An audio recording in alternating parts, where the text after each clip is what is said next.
हा टॅबू नाही आहे, राईट. हे एक नॅचरल प्रोसेस आहे. तर ह्याला का आपण क्लोज म्हणून बघायचं? तर प्रत्येक आमच्या ब्रँडिंगमध्ये आम्ही सॅनिटरी नॅपकिन किंवा पॅड किंवा रिसायकलिंग हा शब्द घेऊन येतो आणि इनडायरेक्ट त्याचा अवेअरनेस होत जातो. This is त्याच्याबद्दल real अभ्यास केला. Gandhian philosophy of business. That you do business with ethics. Ethics, correct. And you do business, make profits, but have this profit for society first. Correct. क्या बात है. आता फेल्युअर आले नाहीत ना तर मी घाबरतो की काय तरी चुकतोय मी, कुठल्या तरी चुकीच्या डायरेक्शनला जातोय. But as a entrepreneur I feel I started enjoying the failures. I started enjoying that uncertainty. तिथे किक भेटायला लागली. नुसती पर्यावरणाची समस्या नाही सोडवली, तर ज्या विषयावर बोलणं निषिद्ध आहे असं मानलं जात होतं, त्या विषयावर नुसतं बोलला नाही, त्याचा व्यवसाय केला आणि तो चक्क 100 कोटीचा करून दाखवला. हे निव्वळ अद्भुत आहे.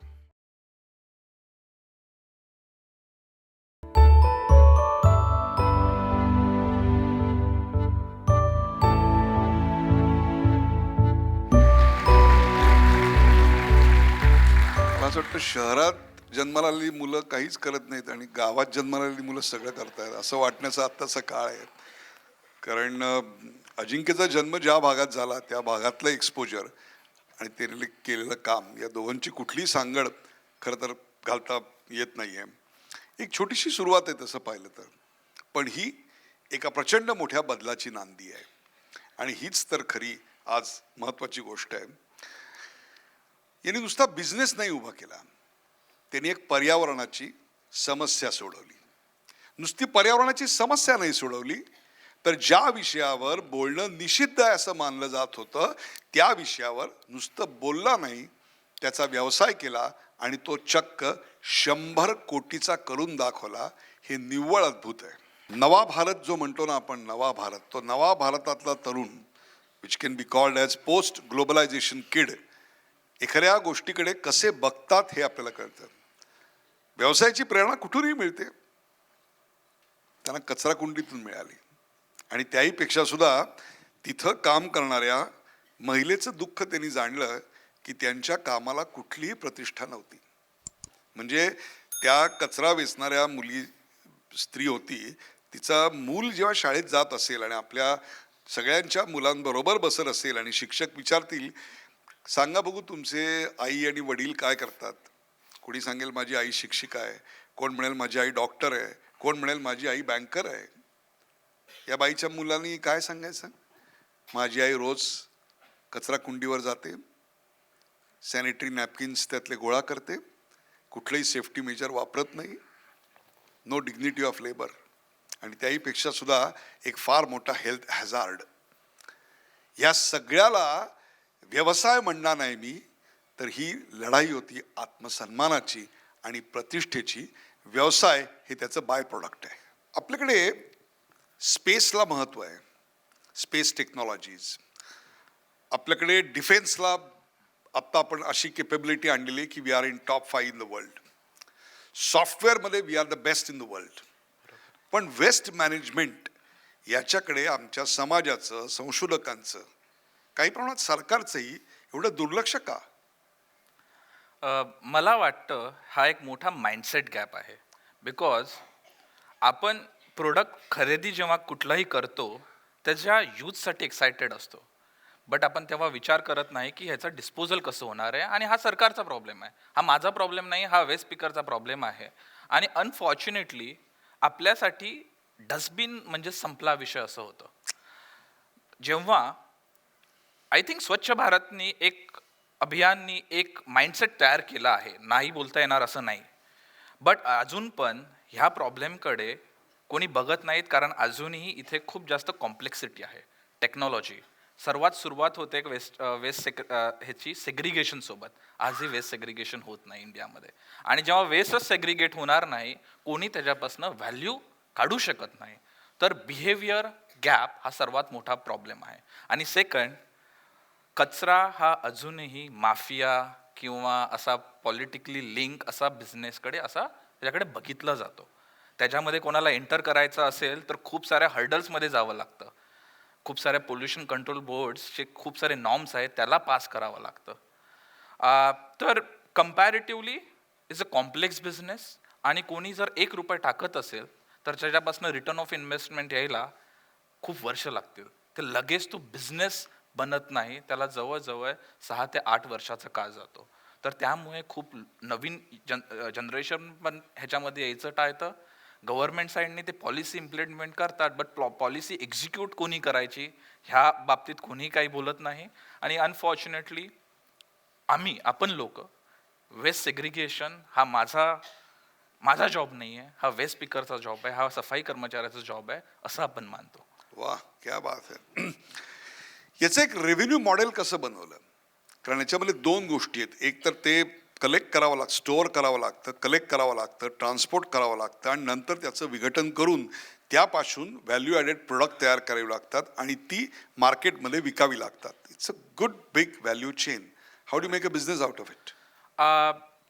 जेव्हा ह्याच्या मागची एक स्टोरी होती 3 वर्षा अगोदर, जेव्हा पॅडकेअर एक सॅनिक्युअर मॉडेल आमचं झालं, माझी टीमच बोलायला लागली, अजिंक्य तू हा इंजिनिअरिंग प्रोडक्ट तर बनवलायस, बट आम्हाला वाटत नाही की ह्याच्यापासून तू बिझनेस बनवू शकतोस, कारण कधीच कुठलीही वेस्ट मॅनेजमेंट कंपनीज किंवा प्रोडक्ट हे स्केल झालेले नाही आहेत. आणि तेव्हा मला चटका लागला, ठीक आहे मूडमध्ये येऊन मी प्रोडक्ट तर बनवून गेलो, बट आता बिझनेस कसा करायचा. खरंच मी माझ्या आयुष्याची पुढचे 10 वर्ष जर देणार आहे तर एक फायनान्शियल सस्टेनेबिलिटी हा खूप इम्पॉर्टंट आस्पेक्ट होता. आणि सॅन्युक्युअरच्या फेल्युअर नंतर मला धक्का बसलेला की खरंच काय करू मी. तेव्हा आपण विचार केला की प्रॉब्लेम सेग्रिगेट करू, की महिलांना काय प्रॉब्लेम आहे, त्यांना फक्त एक डिस्पोज करायचं आहे, त्यांचं बिहेवियर न चेंज करता.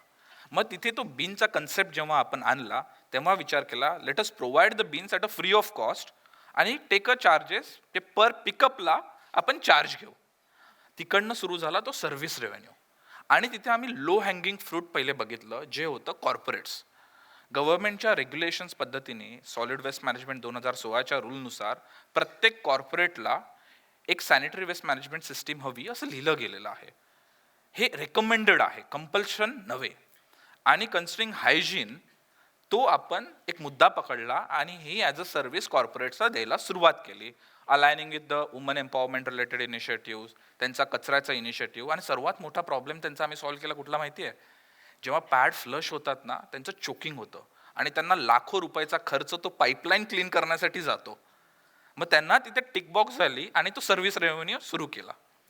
मग सुरू झाला की मटेरियल तर येत आहे, ह्या मटेरियलचं काय करायचं आपण, ह्याच्यापासून बिझनेस होऊ शकतो का.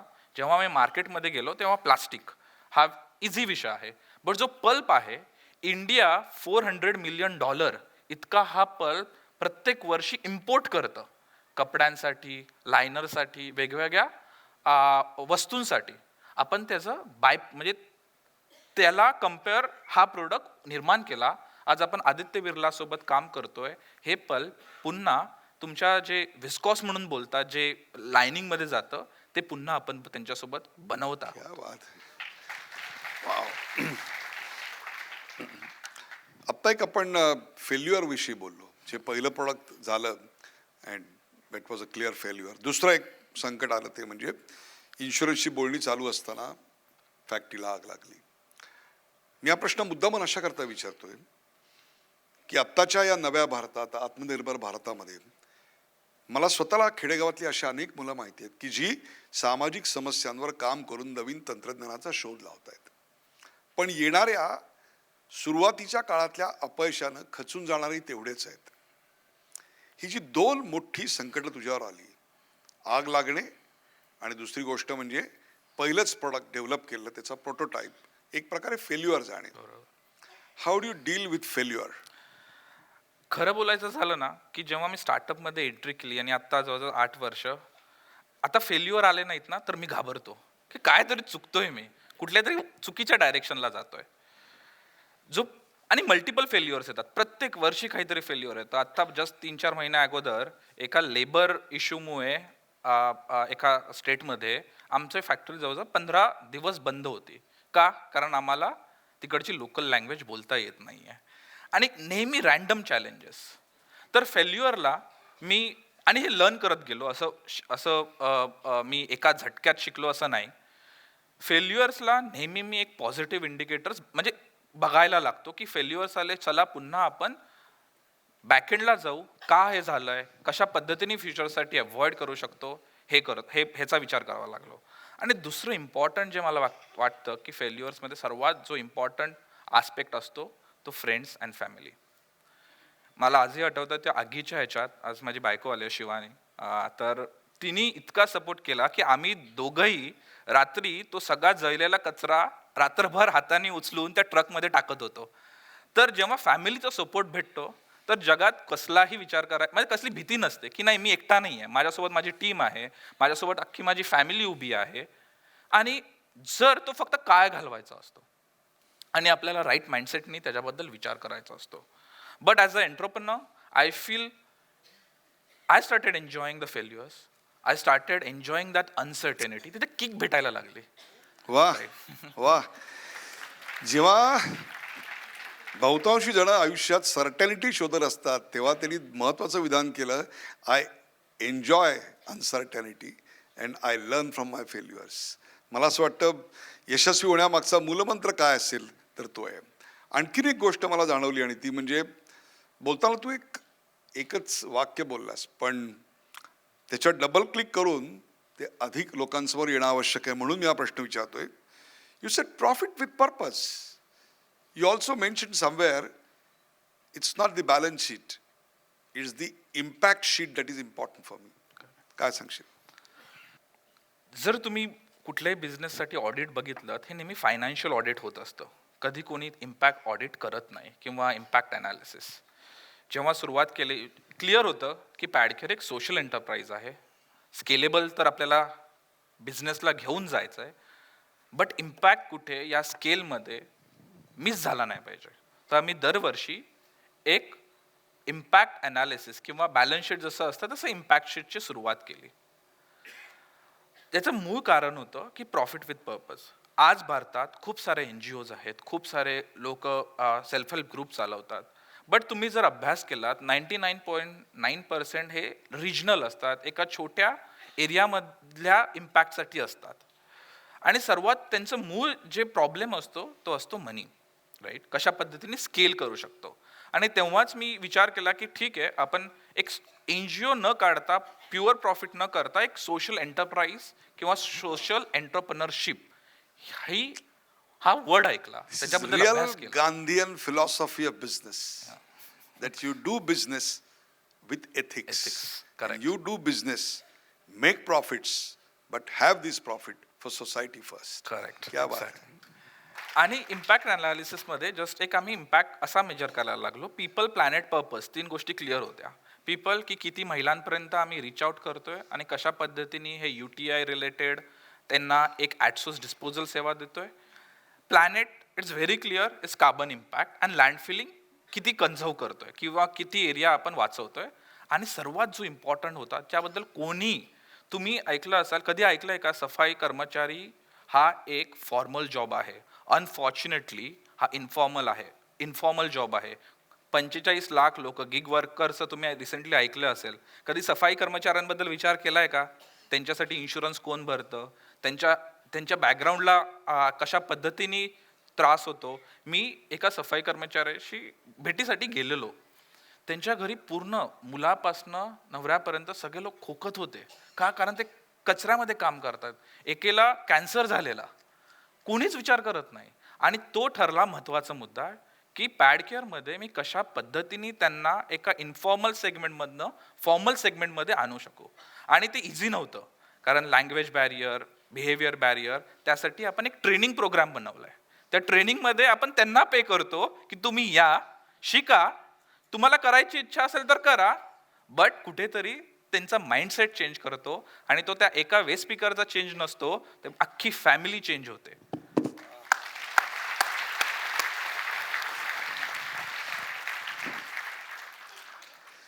जे कर्मचारी आहेत त्यांना जेव्हा कळतं की आपण युज्ड सॅनिटरी नॅपकिन, वापरलेलं सॅनिटरी नॅपकिन आत्ता इथे हाताळतोय, त्यांची रिॲक्शन काय असते? त्यांच्या माइंडसेटला कसं ट्रेनिंग देता?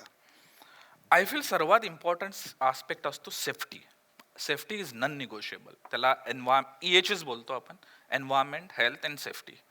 आपल्या पूर्ण प्रोसेसमध्ये कुठेही डायरेक्ट कचऱ्यासोबत कोणाचीही व्हिजिबिलिटी नाही येत ना डायरेक्टली ते त्याला फेस करतात. पॅडकेअर बिनमध्ये लायनर असतं, जेव्हा ओपन करतो लायनर ऑटोमॅटिकली लायनर क्लोज होऊन जातं, सेल पॅक होतं. तेच लायनर आपण घेऊन येतो, बॅकएंडला डायरेक्टली मशीनमध्ये जातं. तर because there is no direct visibility, there is no direct exposure of the waste to them, तिथे पहिला त्यांना कॉन्फिडन्स येतो. दुसरा एक असतं की ह्याच्याकडे तुम्ही जर कचरा म्हणूनच बघायला गेलात तर ह्याला तुम्ही कचराच बघाल, बट त्यांना ती पॅडकेअर मधनं रिसायकल केलं जेव्हा त्यांना पल्प आणि प्लस प्लास्टिक आणि हे प्रोडक्ट दिसतं ना, त्यात समजतं हा एक पॅडनी पण ना पॅडकेअरला 10 पैशाचा फायदा होऊ शकतो, राईट. तर तो माइंडसेट, सेफ्टी माइंडसेट आणि little bit business mindset automatically confidence देतात जे आपले सफाई कर्मचारी आहेत, ज्यांना आम्ही सर्व्हिस एक्झिक्युटिव्ह असं म्हणून म्हणतो. आणि ते आता एक लेडी जी आहे ती जवळजवळ, जर एक माणूस 50 करत असेल, 3,000 पेक्षा जास्त सर्व्हिसेस पिकअप करतो, राईट. आणि त्यांना त्याच्या अगेन्स्ट इन्सेंटिव्ह पण भेटतो. तुम्हाला स्टँडर्ड एक पगार भेटतोय, हेल्थ इन्शुरन्स भेटतोय, लाईफ इन्शुरन्स भेटतोय आणि प्रत्येक पिकअपच्या अगेन्स्ट एक सर्व्हिसची एक इन्सेंटिव्ह भेटतो.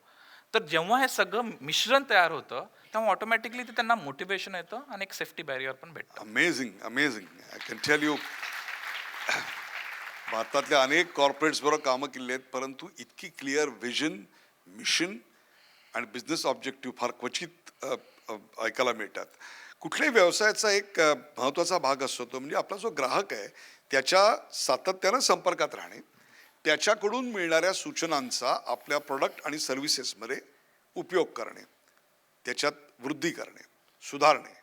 ही प्रक्रिया कशी चालते?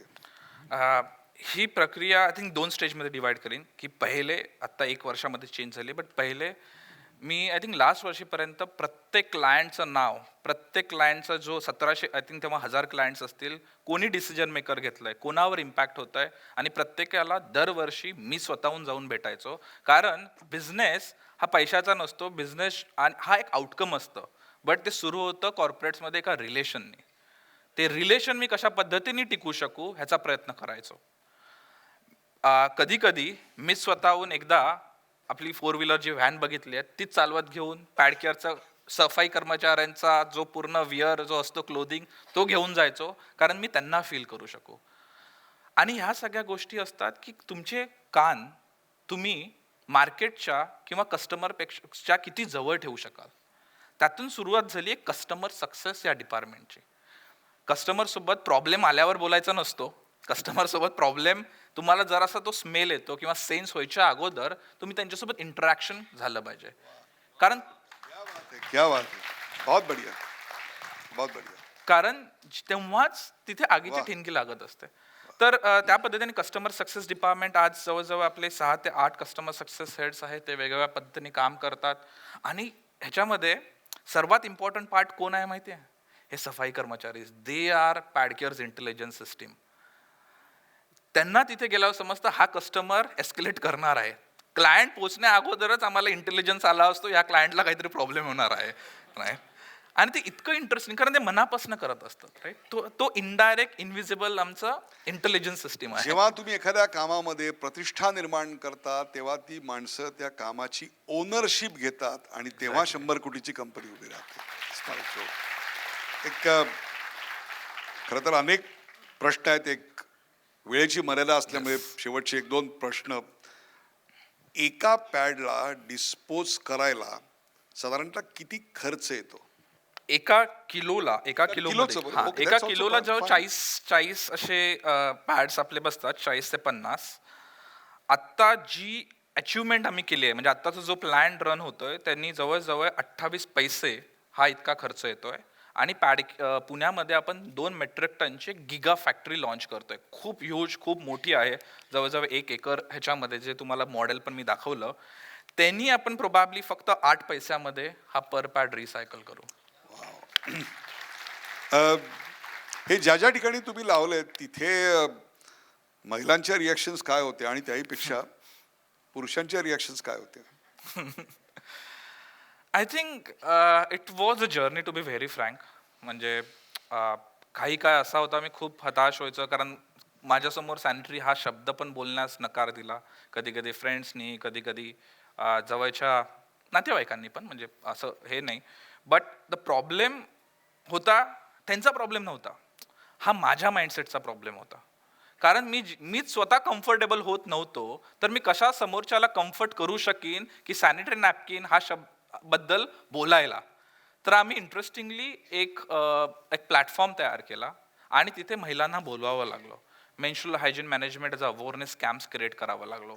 वेगवेगळ्या महिला ह्या क्षेत्रात जे बेनिफिशरी किंवा एक कॉम्प्लिमेंटरी आम्हाला हेल्प करायला लागत होत्या, ते त्यांना घेऊन यायला लागलो आणि त्या प्लॅटफॉर्मनी एक एक आम्हाला एक चान्स भेटला.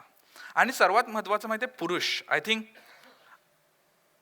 ज्या घरी हे अवेअरनेस झालं आहे किंवा ते ह्या पॅड्स नॅपीज बद्दल ओपनली बोलत आहेत, तिथे पुरुषांनी एक फ्रेंडली एन्व्हायरमेंट क्रिएट करणं हे खूप महत्त्वाचं आहे. आणि जिथे झालंय तिथे पुरुष पण ओपनली पॅड्स बद्दल बोलत होते. मी जेव्हा शार्क टँकमध्ये गेलो, माझा सर्वात मोठा ऑब्जेक्टिव्ह होता की कशा पद्धतीने मिलियन प्लस घरांमध्ये जाऊन मी पॅड हा शब्द फक्त बोलीन. कारण प्रत्येक घरात कोणीतरी हा शो बघत होता आणि सॅनिटरी नॅपकिन हा शब्द कॉमन होत होता. Right? तर तो एक ऑब्जेक्टिव्ह होता. बट आज पण कधी कधी फीडबॅक्स येतात कधी कधी, but I think things are changing now because PadCare is a brand and they know की पॅडकेअरमधनं कोणी आलंय, दे आर व्हेरी ओपन. आणि आमच्या टी शर्टच्या मागे तुम्ही बघितलं असेल, एक फोटोमध्ये होतं की we recycle pad one at a time. तर आम्ही प्रत्येक ठिकाणी त्याला ओपन, हा टॅबू नाही आहे, राईट, हे एक नॅचरल प्रोसेस आहे. तर ह्याला का आपण क्लोज म्हणून बघायचं. तर प्रत्येक आमच्या ब्रँडिंगमध्ये आम्ही सॅनिटरी नॅपकिन किंवा पॅड किंवा रिसायकलिंग हा शब्द घेऊन येतो आणि इनडायरेक्ट त्याचं अवेअरनेस होत जातं. हा जेव्हा व्यवसाय सुरू केला तेव्हा मित्र असतील, त्यातले कोणी डॉक्टर झाले असतील, कोणी वकील झाले असतील, आणि ते सांगत असतील हो मी डॉक्टर झालो, मी वकील झालो, आणि तुम्ही सांगणार की मी सॅनिटरी नॅपकिनचा व्यवसाय करतो. काय रिॲक्शन असायची? आणि आता ते तसेच तिकडे व्यवसाय करत असताना तुम्ही 100 कोटीचा आकडा पार केलात, तेव्हा तुमच्याकडे बघायचा दृष्टिकोन काय असतो? आय थिंक जेव्हा मी सुरुवात केली ना पॅडकेअरची, तेव्हा मी कोणालाच सांगितलं नव्हतं. अगदी प्रोबॅबली माझ्या वाईफला प्रोबॅबली, पण आय डोंट नो वाईट असेल की नसेल. मी फक्त माझ्या आई वडील आणि भाऊ या तिघा चौघांना माहीत होतं की अजिंक्य पुण्यात आहे, काहीतरी करतोय आणि सॅनिटरी नॅपकिनबद्दल काहीतरी करतोय. ना मी सोशल मीडियावर होतो. कारण मला असं वाटायचं लहानपणापासून की बोलू कशाला, झालं तर माझं ऑटोमॅटिकली काम बोलेल, काहीतरी रिझल्ट्स येतील आणि त्याला ऑटोमॅटिकली चालना भेटेल. बट जेव्हा मी ॲक्च्युली त्यामुळे इज आउट झालो बिकॉज काही रिझल्ट्स आले, काही अवॉर्ड्स भेटले, फ्रेंड्स फॅमिलीमध्ये सर्क्युलेट झालं, तेव्हा कोणी मला क्वेश्चन विचारायचा, मी त्यांना चान्सच दिला नाही. कारण एक छोटंसं सक्सेस ऑलरेडी भेटलेलं, कॉन्फिडन्स तो निर्माण झालेला. आणि मित्र हे मित्र असतात. आजही मी शाळेच्या कट्ट्यावर गेलो तर तशाच पद्धतीने मला शिव्या देतात आणि तोच माझा कम्फर्ट आहे. Last 2 questions literally. इथे अनेक हाऊसिंग सोसायट्यांचे प्रमुख बसलेले असतील, इथे अनेक कंपन्यांचे प्रमुख बसलेले मला दिसत आहेत. त्यांच्या माहितीकरता म्हणून नक्कीच या सगळ्या प्रेझेंटेशन नंतर त्यांच्या मनात असा विचार नक्कीच आला असेल की आपल्या सोसायटीमध्ये अशी गोष्ट का नको, किंवा आपल्या ऑफिसमध्ये हे बसवायलाच हवं. कसा संपर्क करायचा, काय करता येईल? मी लिंक्डइन वर क्वाईट ॲक्टिव्ह असतो. रिसेंटली पुन्हा इंस्टाग्रामवर आलो आहे. किंवा माझा नंबर तुम्ही स्वयंकडनं घेऊ शकता आणि रिच आउट. आजही माझ्यासाठी एक इंडिव्हिज्युअल बिन किंवा 10,000 बिन, बट माझ्यासाठी माझा कस्टमर, माझा इम्पॅक्ट क्रिएटर हे सगळे सेमच आहेत. तर तुम्ही कधीही माझ्या मोबाईल नंबरवर पिंग केलं, विदिन नेक्स्ट तुम्हाला 1 तासामध्ये माझ्याकडनं आन्सर भेटेल आणि आपण डिस्कशन करायला पण रेडी आहोत. मुंबईला आमची सेपरेट टीम आहे. प्रत्येक असे 24 शहरं आहेत, पुणे, मुंबई, बंगलोर, दिल्ली, हैदराबाद, चेन्नई, कलकत्ता, इंदोर, नंबर ऑफ सिटीजमध्ये आपली ऑपरेशन सेल्स टीम आहे. ते रिच आउट करतात, ते इमिजिएटली डिप्लॉय करतात. आणि good part, there is no capex. तो सर्वात सोसायटींचा प्रॉब्लेम असतो की एवढा मोठा अमाऊंट नाही. कारण एका बिनची सर्व्हिस ही फक्त 300-350 रुपये आहे. किंवा जर तुमची फ्लॅट सिस्टीम असेल तर एका घरामध्ये महिन्याला तुम्हाला फक्त 10 रुपये द्यायचे बस. शेवटचा प्रश्न. याचं कारण, बाल्कनीमध्ये जी अनेक बुद्धिजीवी तरुण आपल्याला बसलेले दिसत आहेत, ते थेट मुख्यमंत्र्यांच्या कार्यालयातून हा देश बदलावा म्हणून समर्पित असलेले तरुण आहेत. आणि ते काम करतायत ते अशा शेकडो समस्यांवर आणि त्याच्या उत्तरांवर. हा जो बदललेला भारत आहे की जो समस्येचा नाही तर उत्तराचा भाग होऊ इच्छितोय, त्यांच्यासाठी म्हणून काय संदेश द्याल? सिस्टीममध्ये कोणी छोटं आणि कोणी मोठं नसतं. प्रत्येकाला तो एक आवाज असतो, प्रत्येकाची एक व्हॉइस सिस्टीम असते. जर आपण स्वतःला छोटं सिस्टीममध्ये मानलं तर जग आपल्याला छोटंच बघेल आणि आपल्या विचारांचा आदर करणार नाही. आपण जे बोलतोय त्याचा आदर करणार नाही. जर तुम्ही तुमच्या तत्वांवर, तुमच्या ऑब्जेक्टिव्हवर क्वाईट क्लिअर असाल तर तुम्ही तो स्टेप लगेच घ्या. गुड टाईमसाठी वेट नका करू, कारण आयुष्यात कधीच गुड टाईम हा येत नसतो. आणि जर तुम्ही पॉलिटिकल किंवा CM ऑफिस किंवा गावांच्या जवळ असाल तर ओपनली कम्युनिटी प्रॉब्लेम बघा, कारण आजही भारतात असे काही प्रॉब्लेम आहेत. तर मला तर वाटतं की कम्युनिटी प्रॉब्लेम सॉल्व करता करता भारतामध्ये 1000पेक्षा जास्त युनिकॉर्न होऊ शकतात. युनिकॉर्न म्हणजे जवळजवळ $1 बिलियन at the inception. तर प्रत्येक जण एक प्रॉब्लेम घेऊन मोठा बिझनेस करू शकतो आणि तीच आपल्या भारताची ताकद आहे. आणि ती डेफिनेटली आत्ता आपल्याला हवी आहे, कन्सिडरिंग द ग्लोबल इकॉनॉमिक्स आणि ज्या पद्धतीने जगाचं एन्व्हायरमेंट चेंज होत आहे. या बदललेल्या भारतातला तरुण फक्त स्वतःच्या फायद्याचा विचार करत नाहीये, तर तो समाजाच्या हिताचा पहिले विचार करतोय आणि त्यातून स्वतःचा फायदा हे एक बाय प्रोडक्ट म्हणून बघतोय. हे केवढं शुभलक्षण आहे. पहिली गोष्ट म्हणजे शक्यता कोणत्या असतात? अशा सर्व गोष्टी की जी तुमची स्वप्न आहेत. जे तुमचं स्वप्न आहे ते नक्कीच शक्यतेमध्ये परिवर्तित होऊ शकतं. 3 महत्त्वाच्या गोष्टी. पहिली गोष्ट, पॅशन असली पाहिजे. If there is a passion, then only you can chase your dreams. Failures will come. What is more important की रिलेंटलेसली परसिव्हरन्स, एखाद्या गोष्टीचा पाठपुरावा. यू ईट, ड्रिंक, स्लीप विथ इट. आणि सर्वात महत्त्वाचं म्हणजे ह्या सगळ्याचा हेतू काय आहे? आणि तो हेतू त्यांनी सांगितला, प्रॉफिट विथ पर्पज. तिसरी गोष्ट म्हणजे नो सबस्टिट्यूट फॉर हार्डवर्क.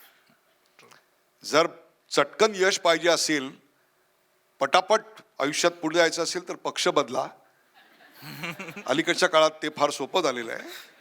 पण त्याहीपेक्षा सुद्धा जर देश घडवायचा असेल तर खऱ्या अर्थानं 24 तास काम करायची तयारी असली पाहिजे, की जी त्यांनी गेले अनेक वर्ष दाखवलेली आहे. शेवटचं त्यांनी सांगितलं की don't wait for good times. आणि हे फार महत्त्वाचं आहे. ते अशा करता आहे की अपॉर्च्युनिटीज आर देअर. ती नजर असली पाहिजे की कचरा कुंडीत सुद्धा व्यवसाय आणि एखाद्याला प्रतिष्ठा नाही, त्याला प्रतिष्ठा मिळवून देण्याचं स्वप्न आणि जिद्द. So open the doors of opportunity rather than waiting for the opportunity to wake you up. That doesn't happen in life. आणि काय अफलातून विचार करतायत बघा. There is no limit for human intelligence.